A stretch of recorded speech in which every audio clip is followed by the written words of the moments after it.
I am Monica Largis, a member of the team working on transformational leadership in a turbulent time. Today, I will be talking with Nicole Perone, a Yale Divinity School graduate, class of 2016. Nicole is an encouraging presence who has easily thrown around the term vocational discernment. She works as the national coordinator for ESTEAM, a leadership program for young adults on college campuses, preparing them for the transition from Catholic campus ministry to parish life. ESTEAM is a partnership between Leadership Roundtable and St. Thomas More Catholic Chapel and Center at Yale University.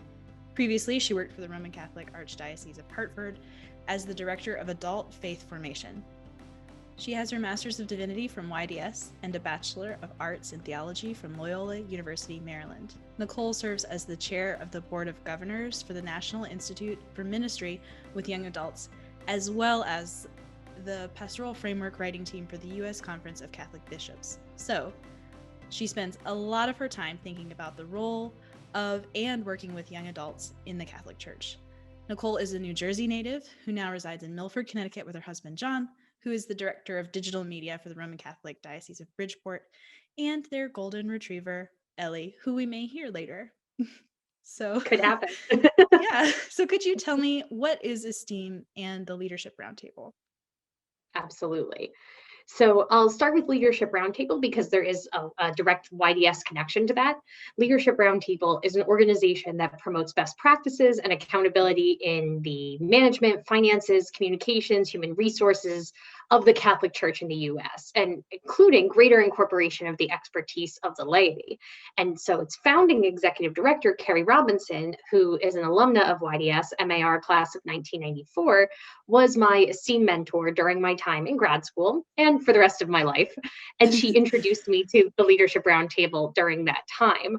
And one of her strongest pieces of advice to me as I navigated life as a Roman Catholic laywoman discerning my vocation while I was at YDS was to celebrate what is right, so to have the courage to fix what is wrong. And the work the Roundtable does is what I celebrate. That's what gives me hope. And so the tie-in with ESTEAM is that ESTEAM was founded as a partnership between Leadership Roundtable and St. Thomas More Catholic Chapel and Center at Yale University 11 years ago. It's a leadership program for Catholic young adults on college campuses that prepares them for the transition from campus ministry to post-grad parish life and for the opportunities to lead in that time. So it forms and supports young adults in their baptismal call to use their gifts and talents in service to the church. So it's a little post-grad sort of prep in the campus ministry setting. It's a little of leadership formation. It has sort of a niche setting in campus ministries, and that's what we do. So there's a nice line of YDS connection and St. Thomas More connection as well. Definitely. I know that a lot of people have connections to St. Thomas More there on campus. Yeah. All roads lead back to St. Thomas More. Yes. It seems like they do. Yeah, that's wonderful. So what exactly are you hoping to achieve with ESTEAM? So I have this, as Jim Collins says in Good to Great, this big, hairy, audacious goal, right? Where like where's my crazy thing that gets me out of bed every morning? And mine is to have a young adult on every Roman Catholic Parish Council, every finance council, every nonprofit board in the United States. Once that happens, like I can retire. I'll retire in Florida where it is very warm and my husband can go to Disney World all the time. Like that's the, so I just got to get to that. So that's sort of my really crazy goal. And it stems from this idea that young adults have a baptismal responsibility to leadership, not just the gifts and the basic capacities to lead, but that by virtue of their baptism, they have as much of a right to be there and to be giving of their gifts in service to the church as anybody else. So ESTEAM sort of grapples with the questions of what happens when you leave a really nice campus ministry setting. You spent 4 years as an undergrad in this awesome, vibrant, engaged place. And then you kind of, you might move to a new city, a new place, you kind of get dropped into the world there and go, where do I go now? What do I do? So it responds to that question, but also to the question of how are young adults really leading meaningfully, as opposed to sort of biding their time, paying their dues, waiting until such an appointed time as they will be, receiving a formal engraved invitation to a leadership position. How can they really be well prepared to dive in and give up their gifts? And I think at a place like Yale and like many other universities, you have these what one of the founders of Roundtable calls the influencers of influencers, right? You have these young people who are gifted in so many other spheres. They are, majoring in all these amazing fields, and they're doing all this incredible work. And so, they're going to have a profound impact on the world in the secular or the temporal sphere. So why on earth aren't we capturing that in service to the church? We know they have those gifts, and the church deserves that. And young people deserve to give of those gifts in service to the church. So that's kind of where Esteem is. And that's my big, hairy, audacious goal for Esteem. Yeah, this is definitely an audacious goal. It's wonderful though. Yeah. Okay. I have a lot to soak in there. How young is a young adult? Can I ask that? Yeah, you definitely can. So the church in the United States moved the bar a little bit, which I appreciate very much. So it's 18 to 39 inclusive. So under 40, good to go, which I thank them for that. As someone who's about to turn 30, I'm like, yeah, let's keep moving. Yeah, let's keep the bar a little bit. Whatever, that works for me. Just under. Yeah. Yeah, essentially, there at this point, I'm like, if it's under AARP eligibility, I think at this point the church is going to consider it. Yeah. But I appreciate that because it's inclusive of a lot of life stages too. Sure. Like when you think about 18 to 39, that's a lot of life, right? You might be a young person who is graduating high school and going into college, perhaps then graduate school, and then the workforce. You might be graduating high school and going right into the workforce. In that period of time, you're probably going to meet a person that you really love and want to spend the rest of your life with, or you're dating, and figuring all of that out, like what your vocational state in life is. You might be starting a family, you might have a few jobs by that. Like there's just so much that happens in that period of time. And so there's a lot to tackle, which is exciting. I think it's exciting because all of that deserves our attention and our energy, because all of that time can be sanctified. Jesus Christ, as Pope Francis says in all of his Synod on Young People writing, he talks about Jesus Christ sanctified youth and young adulthood because that is the stage in life that he occupied, right? God did not enter into 50 plus, God didn't enter at 64, which is a great age, I imagine. But that's not when God entered into humanity, right? God entered into humanity as a child, lived through infancy, youth, and young adulthood. And sort of tradition speaks to him dying at 33, right? So youth and young adulthood is the most sanctified time because that is where God entered. And so I love that Pope Francis uses that language to talk about this stage of life. Yeah, that's beautiful because it can feel very heavy, right? People are figuring out, like you said, all those things. You have to make these decisions before you really know what's going on. Yeah, that's wonderful. So as a young adult yourself, you had an exciting story I think a lot of us would like to hear about at the Vatican in 2018. Can you talk a little about that time? Sure. So as I kind of alluded to recently, the Roman Catholic Church convened a synod, which is a meeting of bishops on a particular topic that the Pope calls them all together to discuss. And the synod that occurred in 2018 was on young people, the faith, and vocational discernment. So yes, I love to throw vocational discernment around. I love that term.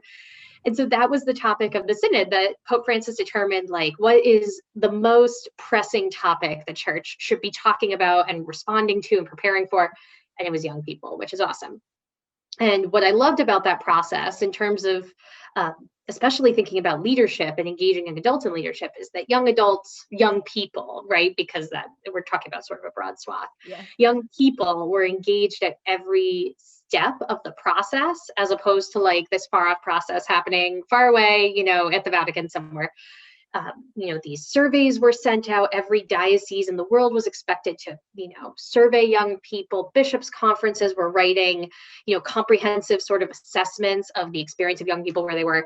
And in advance of the synod itself, where bishops would be convening, Pope Francis called a pre-synod on young people, where 300 young people from around the world were invited to come to the Vatican and prepare a document assessing sort of the whole broad experience of being young in the world at that time, which is, a really a Herculean task. So I was one of those 300 young people who was invited to the Vatican to be part of that conversation. There was a small cohort from the US. It was, everyone was from around the world. And so it was a really, I think, a very special experience because a lot of us kind of occupy our own space of faith where we are, right? We worry about the church in the US or the church in the Northeast, right? And we just plug away in our own little corner of the world, right? Which is the best way to get things done. But you can kind of forget there's, especially in Catholic world, it's a big world out there, and their experiences of church and faith and how to be a young person, like grappling with all of that, can be very, very extraordinarily different than ours. So for me, that was a really, really special experience. I was asked to serve on the writing committee for that final document, ostensibly because I speak Italian. Maybe I just charmed and delighted them with my wit. I don't know. Somewhere they're going, no. So serving on the writing committee was a really, for me, a very impactful experience because I got to kind of shape the conversation, shape the narrative that was going to be handed to Pope Francis at the end of that process. So it was, getting to put my fingerprints on that in a way that sort of was a capstone for me of like, you talk a lot about young people and you do a lot of work with young people, but like, okay, now put your money where your mouth is. Like say what you need to say, let the Holy Spirit speak and get out of the way. So that was really special. Yeah, that sounds amazing. It's funny, the last 2 weeks, more than one of my classes, we've talked about how the church seems to always do everything by committee, right? Yes. No matter what denomination, no matter what country you're in, we're doing things by committee. So it's nice to hear you say, yeah, like you put your fingerprints on it, right? You're still in it. It's a representation of where you were and the people around you. Yeah. Well, thank you. That's a very exciting story, I think. So in that way, you were acting as a leader. Could you define maybe what is a leader and how are young people especially leaders? Yeah. In the Roman Catholic Church, I think leadership is often defined in this very formal hierarchical manner because we are a hierarchical institution after all. And so I'd be remiss if I didn't acknowledge that. And subsequently, that leads us to think about it through kind of a clerical lens. But I've come in the last few years to just experience such a breadth and depth of what leadership looks like in the church that I can almost abolish that from my mind some days. Some days are a little easier than others to kind of assuage myself of that concern. But just seeing in this time in my career, people of every vocational status and an exceptional form, the laity, leading in these ways that are sort of formal and informal in their faith communities and in their ministries has been really formative for me because it's not just about a title or status, but the ways that they sort of take ownership of the life of faith and the joy of the gospel and use their gifts in service to that. And so that owning of our baptismal responsibility is, for me, one of the most profound methods of leadership I've ever seen because you're being exactly who God created you to be. So when I think about what makes a leader, I think about what Jim Collins or Ann Garrido or Henry Nouwen have all written about leadership, or even, the vision for leading like Jesus, and servant leadership. And knowing one's gifts, I think there's so much that goes into being a leader, but a lot of it starts with that, sort of self-ownership, acknowledging your gifts, acknowledging your baptismal responsibility, acknowledging your growing edges and who's going to do the stuff you can't do, and kind of going from there. I think where we fall into that sort of hierarchical and clericalism is when we try to do it all. Instead of being like, well, here's my gifts, here's what God called me to do right here, and I'm just going to do that really, really well. That's the best, I think, the best act of leadership we can make. Yeah, definitely. There's such good examples, I think, in Catholic Church history of leadership. And like you said, these different styles and types of leadership. Yeah, depending on so many variables that we'll all encounter in different ways. Yeah. That's great. So I definitely, from the outside, it looks as if you are a leader of sorts in the church. And I wonder if it's a surprise to you, if it's what you expected to be doing, if you had a 10-year plan and you're right exactly where it should be. Oh man, if I had written a 10-year plan when I was at YDS, I do not think maybe some of it, I don't know, but I don't know that a whole lot of this would have come up. When I was at YDS,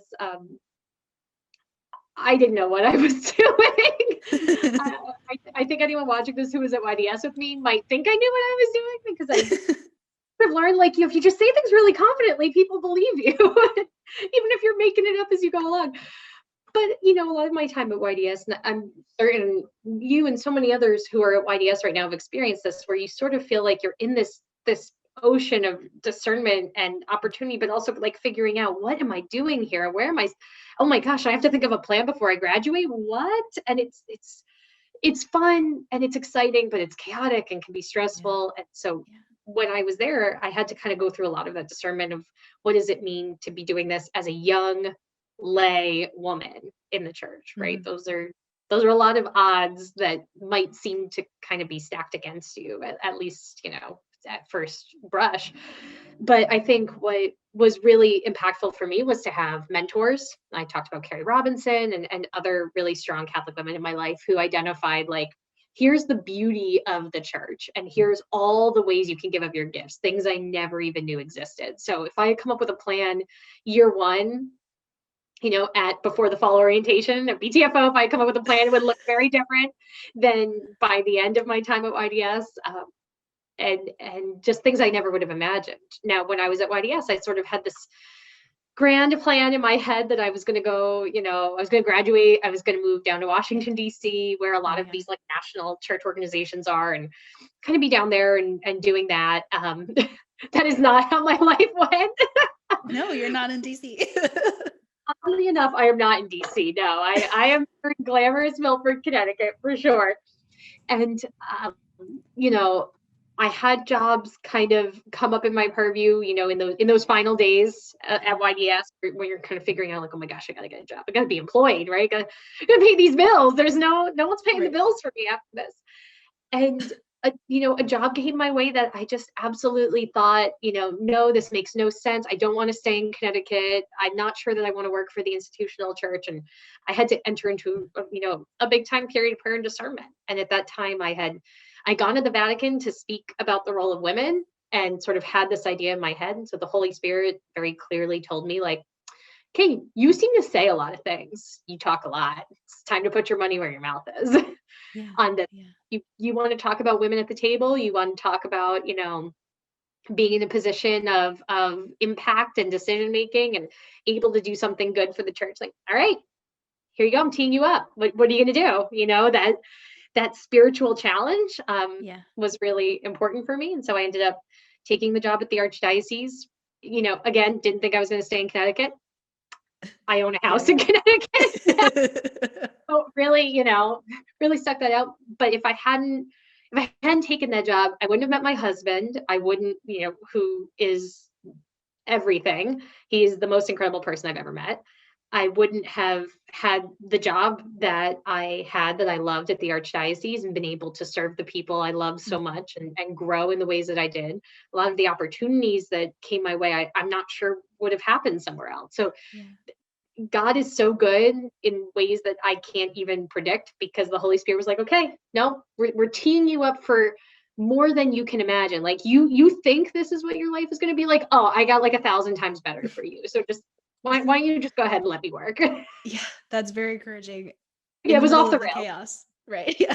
Oh yeah, and you guys are living way more chaos. So like, I commend your grace and tenacity. Like the grace and tenacity that students at YDS have right now are beyond anything I could have.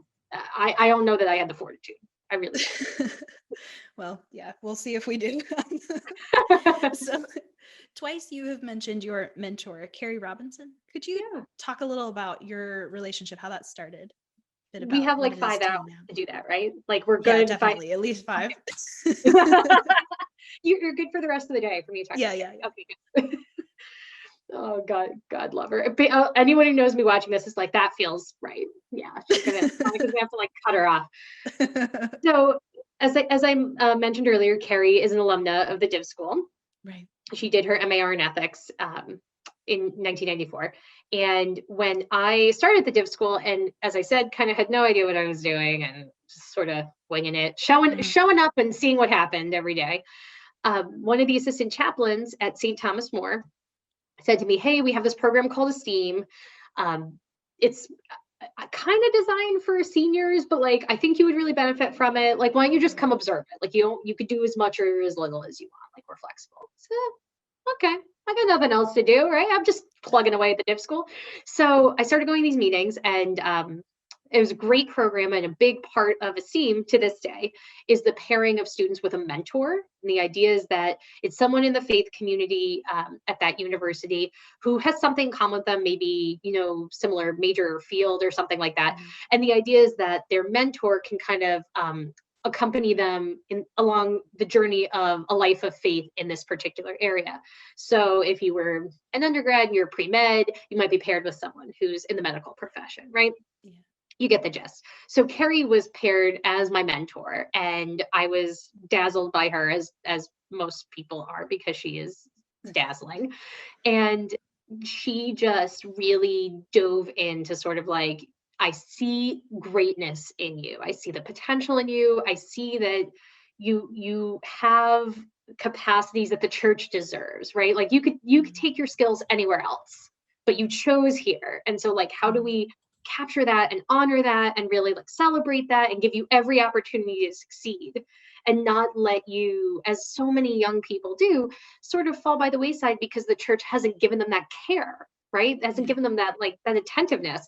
And so she just really walked with me. She gave me every opportunity to succeed. She saw my potential and like wanted to, in the most positive way, capitalize on it in service to the church. I mean that in the most celebratory way.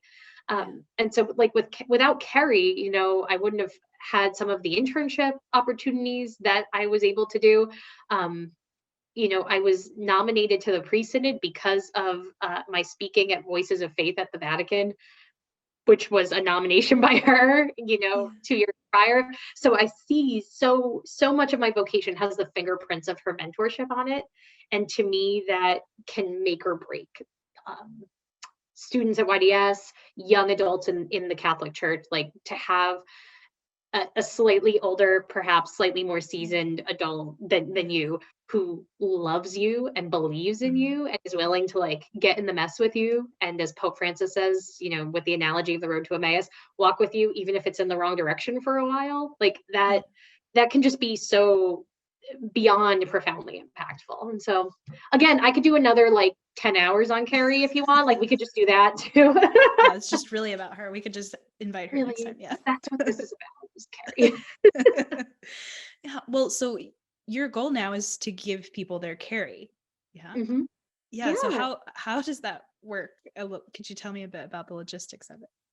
Monica, can I take that and make that the tagline for ASEEM now? I think I might need to rebrand with that. Yeah, give people their Carrie. I love that. Give people their Carrie. Yeah. So one of our sites, for ASEEM does it a little differently. I think what makes ASEEM such a great program is that it can very easily be enculturated into the life of different universities. I don't really subscribe to program in a box, which, sure, ministry loves program in a box, right? Yeah, because we have to think about a lot in the life of ministry. Like you're doing so much that you're like, yeah, something in a box sounds great. Can I just open the box and and the magic will happen? I don't know. So we love that. And I understand why we do, but ASEEM is not program in a box. It's something that is like, here's a roadmap. There's a bunch of different ways to get to the goal, and we can enculturate it into the life of your ministry. So we have some sites that are, big sort of humming campus ministry machines, not unlike Yale, right? So we can plug into that. We also have some sites that are like one person chugging along, on a shoestring budget, doing the best they can. And we can work with that too. Like we fit into all these places. And so in terms of the mentorship component, I've really tried to encourage the sites in the time that I've been in this position to consider like, okay, who worships in this community? If you have sort of a university parish or like a worship setting, who is at the university, who is a practicing Catholic? Like you'd be surprised the number of faculty and staff who are Catholic and they're just kind of chugging along being Catholic, and like it just maybe no one's ever really asked them, or it just hasn't come up, or like the right opportunity hasn't arisen to do something with it. That's a great way. Young alumni is another great way because there's no age minimum on mentorship. You do not have to be this tall to ride. Like anyone can be a great mentor, and anyone can be mentored at any age. So of course, the virtual era has helped break down some of those walls too, because if you have alum scattered to the winds, they can do this like you and I are doing, Mhm. and easily be in a mentoring relationship with a current student, and it can be awesome and beautiful. So I try to encourage them to really consider their own setting and not not ascribe a certain model, like you have to do it this way, but like what makes the most sense in your community, because then that's what is most sustainable if it's organic. Yeah, of course. Yeah. Mentorship is so interesting. And I'm glad to hear you say, like, in my mind, you've said it perfectly, but this whole time I've been thinking this is for divinity school students with like other people in ministry in different ways now. But no, this is for Catholic students Yeah. of all kinds. Yeah. Everybody, all kinds of kinds. Everybody. Yeah. From any major or whatever, of course, this is what you've said, but it's just now for the first time sinking in. And I think so often that makes sense, right? We do let these roads go different directions of vocation and faith, and it's a little easier for me to imagine divinity school students being interested rather than you even use the example of pre-med. Yeah. Like, Yeah. yeah, of course that makes sense. That's wonderful. That's good work. Thank you. We're trying. Yeah. So in the time of COVID, has that changed? Have you been able to adapt and grow bigger, new dreams? I think definitely our dreams have all had to adapt, and that's why, again, the grace and tenacity of Div students right now is really God has given us the right people at the right time. I believe that most sincerely.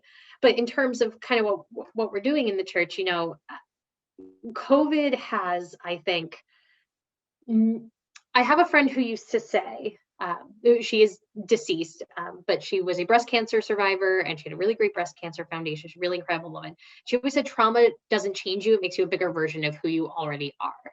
And I believe that COVID has done that for us too, right? COVID hasn't changed us per se, but it has held up sort of a magnifying lens to who we are and challenged all of us in any field to kind of say, how do we do this? Whatever it is. If you're in insurance, how do we do this? If you're in real estate, how do we do this? And in ministry, how do we do this in this reality? Because the world has changed, but who we are hasn't changed. Like the core of who we are has not changed. Yeah. So I believe most sincerely that COVID has challenged us to say, like, okay, this is who we are and this is what we're about. So how do we make that work? The places that I have been most proud of are communities of faith that have just said, okay, this is the time we are living in. This is the time where we are. How do we serve our people, and have gone out to people on the margins, have taken the church outside of the four walls. I have a friend who's a priest in the Diocese of Bridgeport. He's a young priest, and he's one of our dearest friends. And one of the earliest things he did was like start emailing and messaging and calling people like, okay, it's not safe to gather at Mass, right? The obligation has been dispensed by the bishop. We'll come to you. And he brings the table and he sets it up on your block, and like people can worship outside, like literally on your block. And it's so profound because it's the act of the church coming to you and caring about you. And when I think of adaptability and flexibility in COVID, like those are the images that come to my mind of people saying, okay, I have no idea what I'm doing, but if I can't point and shoot this iPhone, and like, I'll figure it out, and we will bring Mass to the people. We will reach out to the people. They can feel connected to us and feel like we care, however we do it in this weird reality. And so I think that on the other side of this, then the church has to keep that adaptability and flexibility and willingness to try new things. Yeah, definitely. That's the tagline, I think, of COVID is we'll figure it out. We'll figure it out. We'll figure it out. Yeah. Next week we'll do better. Yeah. Yeah. Or and it becomes this, or we won't, like, it becomes this sort of sanctifying creativity, for so long in the church, because we are a church of tradition, capital T and little t in Catholic world. We're a church of ritual. We're a church of doing things a certain way, right? That is the richness of our tradition. But we've had to sort of, I think the church has been forced to think about throwing out my least favorite sentence in the English language, the way we've always done it. Every time I hear that, I get hives. Like it gives me like an allergic reaction. We have to throw that concept totally out because we simply couldn't, right? empirically, no matter how hard you try, we couldn't do it the way we've always done it. So we had to do new things. So it became this sanctifying of creativity where it's like, all right, we're just going to think outside the box. To use the phrase, we're going to throw the spaghetti at the wall and see what sticks. And the Holy Spirit works in that because you don't have a choice. And when you don't have a choice and you have to get out of the way of the Spirit does a lot more than what we can do. So I've been really proud to see that. That's what I'm hoping for, a continued sanctification of creativity. Yeah. Moving forward, things will look different. And that's good. Maybe that's good. It's okay. Yeah. I think it's okay. Yeah. What other ways do you think things will be different in the future post-COVID once we're vaccinated? Once we're all vaccinated and everyone's wearing their masks when they're supposed to, and it's great. It's so great. Yeah, in heaven. In heaven. Our reward will be great. I mean, like I have my hopes, right? And my hopes, I think, are, and we've started to do some of it, right? We've started to own the digital presence of the church a lot more. I think people have been beating that drum for a long time about social media and technology and sanctifying that space too. And so the church has, I think, in a lot of ways done that really well and needs to continue to do that. But then sort of in the spirit of the church, right? Like, I am hopeful for a church that is less regimented and more amenable to the movement of the Holy Spirit, being flexible to all of that, more joyful, meeting people at those gateway moments. We have so many of those in the church. That was sort of my full-time job at the Archdiocese before COVID, was dealing with the gateway moments of, I want to be confirmed, I want to be married in the church, I'm seeking the sacraments, I want to baptize my kid. Like, how do I do this? All those moments where you can decide, how do we respond? Are we going to be welcoming? Are we going to be celebratory? Or are we going to set up barriers to entry? So my hope is that the church responds post-COVID, right? When we're all vaccinated and everything's good, that our spirit honors that joyfulness and honors that celebration. And as Pope Francis talks about in Christus Vivit, which is the post-synodal apostolic exhortation, he talks about having a church that is youthful, a church that is young of heart. And I think that spirit is what we're going to need, because that's how we can survive and thrive post-COVID. Yeah, that sounds hopeful and ideal. If you're not hopeful, you could go a little off the rails. So you have to hang on to that hope, every day. Yeah, definitely. That actually leads really well into like a bonus question I was going to ask. Bonus question. For those of us who are in divinity school in this really chaotic time, do you have any mentorship type advice for us? Hang in there. Honestly, I think about my time at YDS, and I think about how it felt so foggy. Like, that is the language I would use to describe it, right? You feel like you're sort of living in a fog, and a lot of it is fun and a lot of it is joyful, and you're building a lot of relationships that will really form you and last for the rest of your life. So I'm not trying to say it's all, doom and gloom. Just a haze, right? Just a haze. You're just in a 2 to 3 year haze. But it's foggy, right? There is this sort of like lack of clarity on where you're going. So you're taking one step at a time, kind of hoping for the staircase to be built in front of you. At least that was my experience. And I don't think it's totally off the rails for the experience of div school. And one of the best pieces of wisdom I got from another mentor that I sort of held on to, Sharon Kugler, who's the chaplain at Yale, and she's a Roman Catholic laywoman, so she's the jam. She said to me as I was sort of figuring all of this out, that it is foggy, and said to remember, there will be light and you will be it. And I tried to hold on to that for 3 years, that like, okay, in this fog, the only light will come from me. I can't wait for somebody else to dissipate the fog or to shine the light on the path I need to go to. It has to come from me. So I have to guard my joy. I have to find moments to celebrate. I have to take a bite out of this experience. Whatever gets handed to me, whatever weird stuff happens. And boy, I thought it was weird then. I didn't have a global pandemic to contend with too, right? So that would be that was a piece of advice that really sustained my heart for 3 years, was that there will be light and you will be it. And so that would be what I would offer to every Div student who's kind of living it right now, is there will be light and you will be it. Yeah. Well, thank you. Yeah, I find that encouraging. Especially, I think a lot of us, those relationships, like you said, are so formative, whether they last for our lives or they're just in divinity school. I still think they're very important and formative. But like right now, I'm about 4,000 miles away from New Haven. Yes, you are. Yes, you So are. There's a lot of fog between you and New Haven. Yes, even just there. Yeah. But I know I'm not the only one. We're dealing with this quite differently. And it is ultimately a good journey, towards something. And yeah, it can feel foggy. That word resonates with me. It can feel foggy, but it's good. So your second bonus question for the day. Ooh, two bonuses. Your second bonus question for the day is, from your time at divinity school, do you remember any classes or could you tell us some experiences that were really formative, meaningful to you? Yeah. Let's see, in terms of classes, there's three that come to mind. Oh my gosh, this is going to be like a 4-hour interview. I'm telling you. You thought the Carrie question was going to be like, gosh, by the way, I see when Lisa Huck puts these classes up, I'm like, I would like to audit 15. Is that an option? Every time. My list always starts with at least 10. Yeah. Oh, it's so hard. If I could have a time turner like in Harry Potter and like people absolutely, I would use a time turner. I would say the ones that continue to sort of like rattle in my brain and were very, very impactful.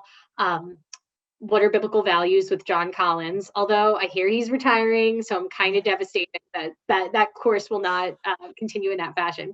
That was just because it was such a pragmatic biblical course for me, like to answer the simple question of these different sort of hot topics. What are biblical values? Is this a biblical value? What does the Bible have to say about these topics? Not what does church teaching have to say, not what does this talking head have to say, but like one source and one source only. And it was robust in its spirit of debate and discourse. And I just really valued that. So that was like a class that gave me a lot of brain food, I love that. Taking homiletics, I think it was principles and practices of preaching, the sort of that expectation for MDiv students. That was, I actually continue to be inspired by that course. It's amazing how much this stuff rattles in your brain later. I was in a preaching cohort, you get your preaching groups with one person from every denomination. We had no repeats. So it was like a Catholic, a Lutheran, a Baptist, a UCC, like we had one of everything. And so like, you really had this spirit of like very different understandings of preaching and preaching styles and who can preach and how you preach. And so it taught me a lot about public speaking, about preaching, about like different traditions. Like that was just sort of the lived experience that formed me even more than the course.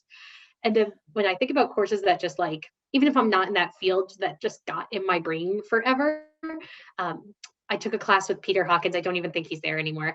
It was on Christian like allegories and themes in literature. And so we were reading Flannery O'Connor. We were reading Gerard Manley Hopkins, Kirsten Valdez Quaid, and you were reading with someone who who treated literature like a beautiful, precious jewel, and like that it was this exquisitely beautiful thing. And when you're with someone who just loves something so much, like you can't help but be in awe of that thing because they love it so much. So like reading aloud with Peter Hawkins, who was like this premier Dante scholar, was like, oh my God, this is like, I've never sweated so much reading something out loud in my life. I can talk forever and I'm like sweating before Peter's classes. So there's something about experiencing a class with someone who loves a topic. And the same thing was with Tony Jarvis, who has gone on to his eternal reward, but he taught a leadership course with Berkeley and the Elm track, educational leadership and ministry.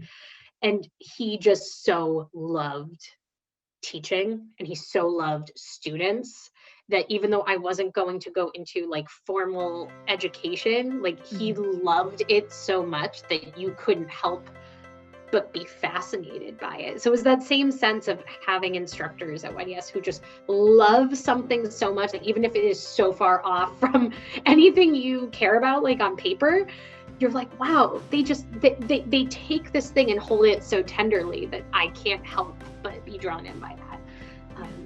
Yeah, those are the ones that just come to my mind. If you give me give me a few more hours, and I will probably every incredible instructor and every course you took, it'd be your transcript.